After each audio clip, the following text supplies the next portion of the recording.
Krisis iklim yang kita rasakan sekarang adalah dampak nyata dari penggunaan kendaraan dan teknologi yang menghasilkan emisi karbon ke udara.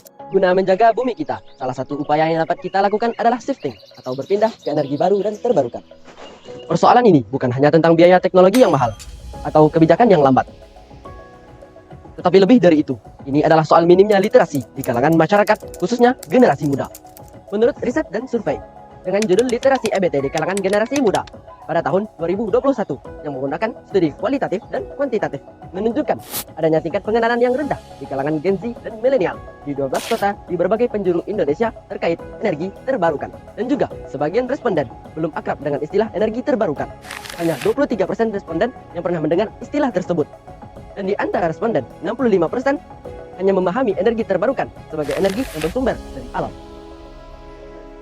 Dari permasalahan tersebut, apabila saya terpilih menjadi anggota DPR RI, saya akan memaksimalkan 3 fungsi DPR melalui solusi futuristik dan berkelanjutan dalam mewujudkan Indonesia Net Zero Emission.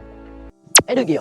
Edugio merupakan sebuah platform edukatif digital berbasis aplikasi inovatif dan kreatif dengan kolaborasi antara Kemendikbudristek dan Kementerian ESDM yang dirancang untuk meningkatkan pemahaman, partisipasi, dan tekanan publik terhadap percepatan pengesahan RUU EBT, khususnya lewat isu geotermal. Melalui fungsi legislasi, DPR RI akan merancang peraturan untuk memperkuat landasan hukum, pengembangan, dan integrasi aplikasi Edugio dalam sistem pendidikan nasional dan strategi transisi energi nasional. Selain itu, undang-undang dapat memfasilitasi kolaborasi antara Kementerian ESDM, Kemendikbudristek, dan perusahaan rintisan teknologi nasional untuk mengembangkan pendidikan panas bumi yang akurat dan terstandarisasi. Yang kedua, fungsi anggaran.